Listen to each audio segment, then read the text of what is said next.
అయిన దాంట్లో 80% కాంగ్రెస్కే పడాలి. ఎందుకంటే ఇందిరమ్మ ఇండ్లు నియోజకవర్గానికి 3500 ఇండ్లు ఇప్పటికే మరి గ్రామీణ ప్రాంతాల్లో కన్స్ట్రక్షన్ అవుతూ ఉన్నాయి.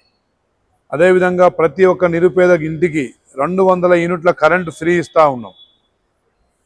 అదేవిధంగా ఆర్టీసీ బస్సుల్లో మహిళలకు ప్రయాణం ఉచితంగా కల్పిస్తూ ఉన్నాం.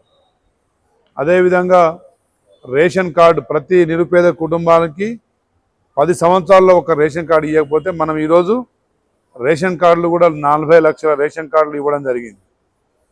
తెల్ల రేషన్ కార్డు ఉన్న ప్రతి నిరుపేద కుటుంబానికి మరి నెలకు 6 కేజీల చొప్పున ఒక్కొక్క వ్యక్తికి సన్న బియ్యాన్ని ఒక దేశంలో ఎక్కడ లేని విధంగా మన రాష్ట్ర ముఖ్యమంత్రి వర్యులు మన రేవంత్ రెడ్డి గారు మరి ఇచ్చిన మాట మేరకు సన్న బియ్యాన్ని అందిస్తూ ఉన్నాం.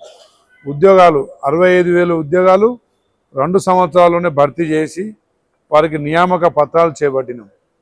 వాళ్ళు 10 సంవత్సరాల్లో ఇవ్వని ఉద్యోగాలు మనం 2 సంవత్సరాల్లో ఇవ్వగలిగినాం.